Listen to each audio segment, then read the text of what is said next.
NFL players are wild on the field, but when they face arrogant reporters, things get even wilder. Trevon Diggs right now because he had... From Trevon Diggs, who confronted a reporter over a question about his effort.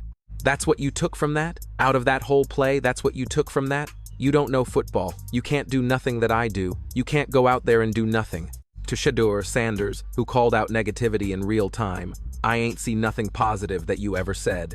These are the NFL players who shut down disrespectful interviewers.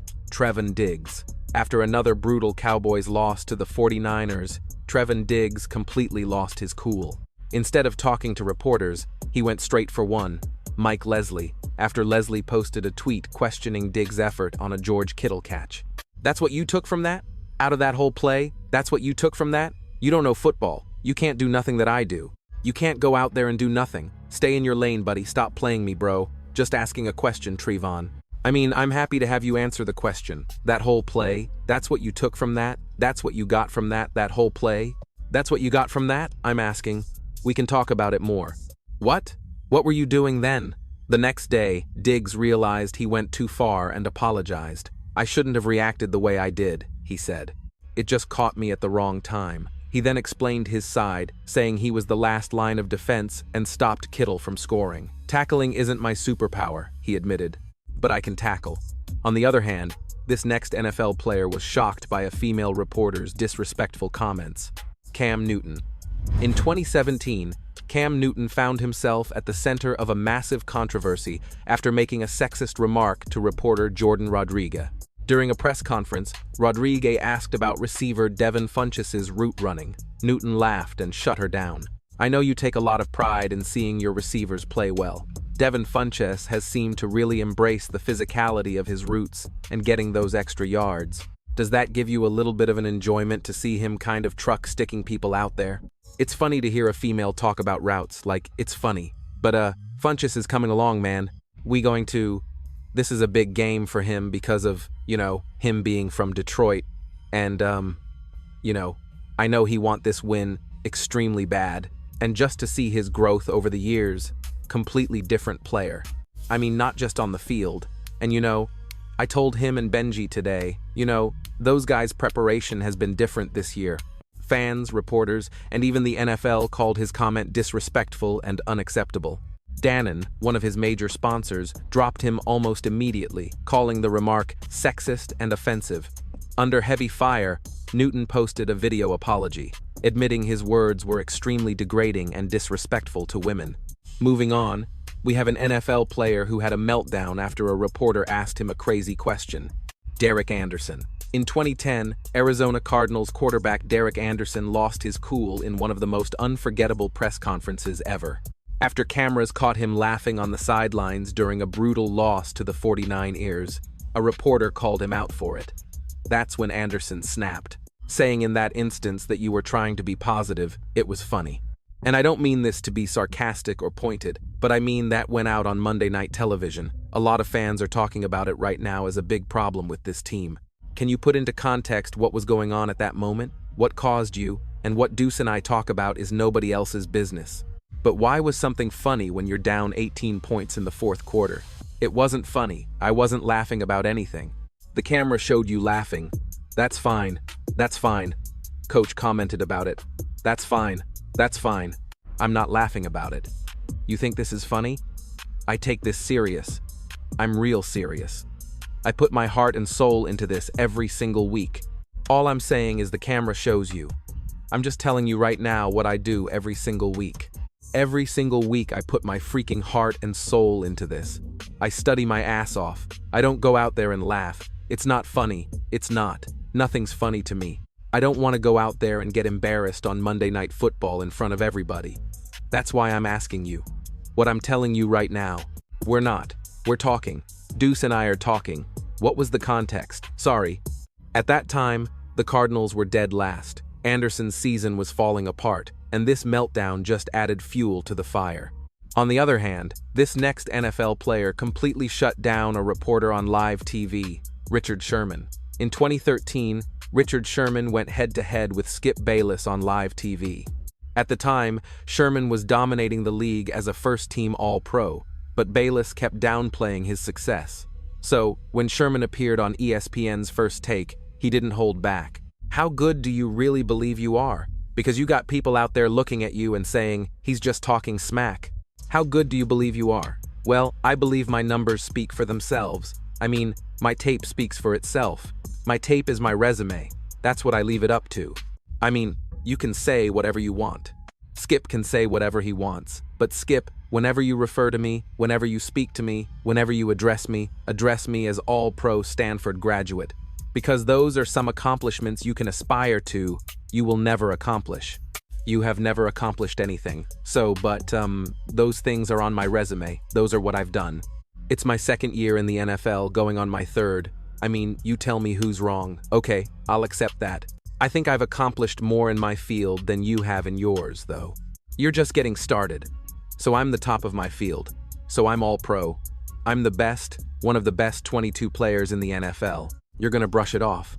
But I don't think you're the best at anything in sports, in media, in anything. I think you think more of yourself than you actually can, prove, but you think you're better than Revis is right now. In my 24 years of life, I'm better at life than you. Okay, all right, that's fair. Let's get down. Let's not get personal here. I just want to know. Do you think you're better than Darrelle Revis is right now? I'm better than you. The moment went viral instantly. Fans couldn't believe someone had finally stood up to Bayless on his own show. Sherman later admitted he could have handled it better, but it didn't matter.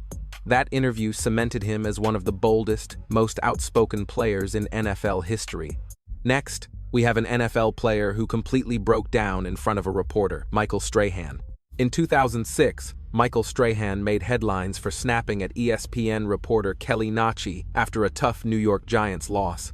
Nachi asked Strahan about comments he made on the radio where he accused teammate Plaxico Burress of quitting on a play, but instead of answering, Strahan went off. Say what you have. I want to see your face when you ask me this question and the way you're going to ask it. I know you're going to ask it in a way that's just more of a division and more of a negative way than what it was. All right? So, come here. I want to see your face. Please part so I can see your face. If you are a responsible journalist and look me in the eye, ask me this question. Please, the way that, you want to ask it. Come here, look a man in the eye before you try to kill him or make up something.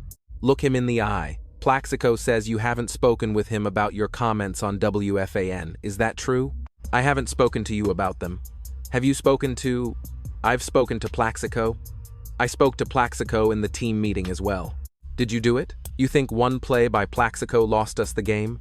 No. You think interception by Eli lost us the game? No. Think a tackle by Kiwanuka left us the game? No. Is that what I expressed to the team? Yes. Those things didn't lose us the game. But the fact of the matter is we're 6-5. We lost 3 games in a row. What do you want us to do? Put our heads down and go into a corner? We don't do that. We're men. We get back. We practice hard. We prepare to play to win. Don't prepare to come in and have someone who wants to take a comment and try to divide teammates in a way that it just disrupts this team because we don't have that division here. So, if you want to come here with the negative, you're coming to the wrong guy because I'm not a negative guy. I don't kill my teammates. I'm a man and I talk to my teammates. So, if you're going to talk to me, don't stand in the back behind 10 other people. You come here and you look me in the eye. And when you look me in the eye and you ask me a question in the appropriate manner. If you're going to ask Plaxico about something, you ask him in the appropriate way, not the negative way, as it seemed like I'm attacking my teammate because I don't do that. He says you haven't spoken with him since the WFAN comments. Is that true? If I had spoken with him, I wouldn't tell you that I spoke to him. I'm glad ESPN is listening to WFAN. That's a good thing. At least we listen to each other around here and read each other's papers. I guess, Michael, because of the way the comments are being portrayed. However that is, it's being portrayed that way because that's the way you guys portray them. We've lost 3 games in a row. You're not going to do anything positive. That's not how you guys operate. You don't sell papers by being positive, okay? You just don't. Especially when teams lost 3 games in a row. You don't sell paper by being positive. I read papers. I read papers every day. I read you guys every day. And you know the difference between me reading your papers now and me reading your papers 10 years ago is that now I know who wrote it. 10 years ago, I didn't know who wrote it. So now I can read your papers. It doesn't bother me because half it's garbage. The only thing that bothers me is the fact that you mislead people outside this locker room when you guys spend more time with us than we dare to spend with ourselves sometimes. Michael, these are your words. I'm done because I have a 12 o'clock meeting because we have the Cowboys this week. I appreciate it. If you're going to be negative, be negative. If you think that it bothers me, I can give a damn what you write. I can give a damn what tone you take. I'm done talking. There we go. I'll see you guys tomorrow when I talk on Thursday. I came out here just for you.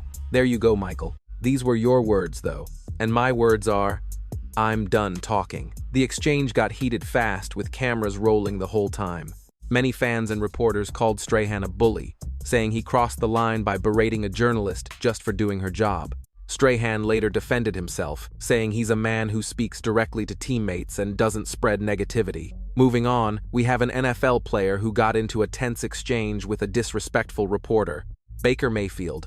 In 2019, Baker Mayfield had enough of the Cleveland media, and it showed. During a press conference, reporter Tony Grossi asked Mayfield about a failed drive in the Browns' loss to the Patriots. Mayfield explained that a penalty had killed the momentum, but when Grossi followed up by asking if he was happy with that drive, things snapped. It seemed like there was a lack of urgency there or something going on. There was a penalty, so we were negative yardage. Yeah, but there was a lot of time between snaps. Well, when the penalty happened and we're behind the chains. No. Stop saying but. I just told you the clock was running and we had a penalty. You want to give them the ball back? No, you don't play, you don't know it. That's just plain and simple. Was I happy with the drive? No, we didn't score points. It's the dumbest question you could ask. What? Jesus, Tony. Later, Mayfield defended himself on X, saying his sense of urgency is at an all-time high and that he wasn't going to apologize for his competitiveness. On the other side, this next NFL player called out an arrogant reporter, Steve Smith, after a tough 23-10 loss to the 49ers. Veteran receiver Steve Smith wasn't in the mood for small talk. A reporter asked him which team he'd be rooting for in the upcoming NFC Championship, the 49ers or the Seahawks. Smith paused, then hit back. Seahawks against the Niners? Given how chippy this was today, do you not really care at this point? You really want me to turn you upside down and thump you? That was the dumbest question. That's the second dumbest question you asked me. I only cheer for one team. Actually, two teams. My team and my kids' team. Other than that, I couldn't give a bleep. Smith finished with a big grin, leaving the reporter wishing they'd asked something easier. Up next, we have an NFL player who confronted a naive reporter, Shedeur Sanders.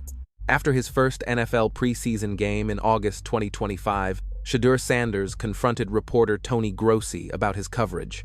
Sanders questioned why Grossi only wrote negative things about him and had never acknowledged any positives.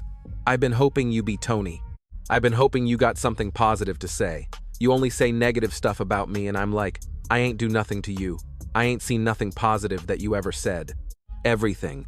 Grossi explained he had called Sanders a developmental quarterback earlier in the summer, but noted that he had also praised Sanders' work ethic and accuracy.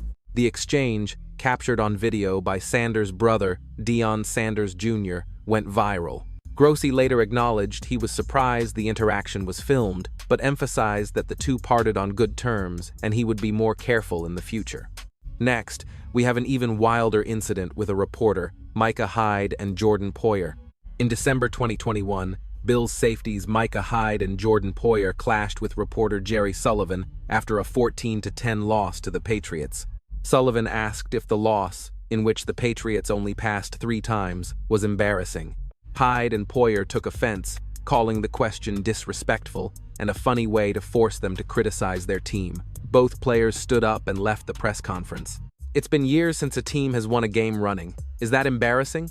I mean, what kind of question? What are we doing, bro? What kind of question is that? All right. I think keep that. All right. 7 points. Yeah. 14. 14-10 was the final score. We made stops when we had to. They had one big run. I mean, they got good backs. All right. They kept coming back to a couple runs. I mean, I don't know how you want us to answer that question. That's funny. Well, we'll remember that. I remember that. This goes to respect. It's all about respect. I come here every single week and I answer your questions truthfully, honestly. I appreciate you guys. Don't do that. Don't do that. Hyde later explained that he attends every press conference to answer questions honestly, but respect matters. Sullivan defended his question, suggesting players were using media access during COVID-19 to avoid tough questions, and criticized Hyde's reaction as part of a larger problem with restricted media access. Now, let's take a look at Richard Sherman again, this time in another heated incident involving a reporter who clearly didn't show him the respect he demanded. Richard Sherman. In January 2021, Richard Sherman got into a heated exchange with a reporter over his research on the NFL and its owners. The confrontation focused on Sherman's claims of a conflict of interest involving Commissioner Roger Goodell and Robert Kraft. The reporter challenged Sherman's research, questioning his sources and conclusions. Sherman fired back, insisting his research was accurate and that the reporter was unprepared, asking him to recall specific details like whether Kraft was the first to call Goodell about the Ray Rice situation. Roger and Robert, saying they had a conflict of interest, said that you didn't know enough about that situation. So, how much care do you put into your research before you take it public? It's not difficult to do your research, but I obviously do. Incorrect about that. In which way was I incorrect? It's a little different. It's a little different. I don't work for Ben Volin. You don't have anything else? Oh, no, I do. But I'm wondering how much research you do. But you never answer you never go on with our discussion. You never concluded that. So, I don't work for Ben Volin. So, the point is invalid. Well, it's not invalid. The commissioner of the NFL. There's only 32 owners. Means that there are improprieties. I don't work for the competitors. I don't get to impose discipline on the competitors. How many other owners have you hung out with? Has he been to their house taking pictures with? Oh, have you done your research? No, you haven't. You just said that. You just came off knee-jerk and said that. Come on, be more specific. Come on, do your research. Be more specific. So did all these people defend him in the Ray Rice deal? Or was it Robert Kraft? Was it that? Come on. Who was the first person to say anything? Who was the first person to call Roger Goodell? Come on, give it to me. Give it to me. Give it to me. You're not doing your research. It's difficult to have a discussion with someone who has no information. You don't have any information. I have all the research, but I'm doing your job for you. And you're making it difficult to have a discussion because of this. I'm not leaving. I'm doing my research. Was he the first person that called Roger Goodell to talk about the Rice situation? Or wasn't he? Oh, he wasn't. He wasn't. Oh, he wasn't. Do you know that? Did you do your research? The reporter argued that associating with an owner doesn't automatically indicate wrongdoing, and reminded Sherman that the commissioner oversees the whole league. The discussion ended with Sherman frustrated, feeling the reporter wasn't ready for a serious debate. Still, the confrontation highlighted the tension between NFL players and the media over complex league issues. Let us know your thoughts in the comment section. And before you leave, don't forget to like this video and subscribe to NFL Facts so you don't miss the next ones.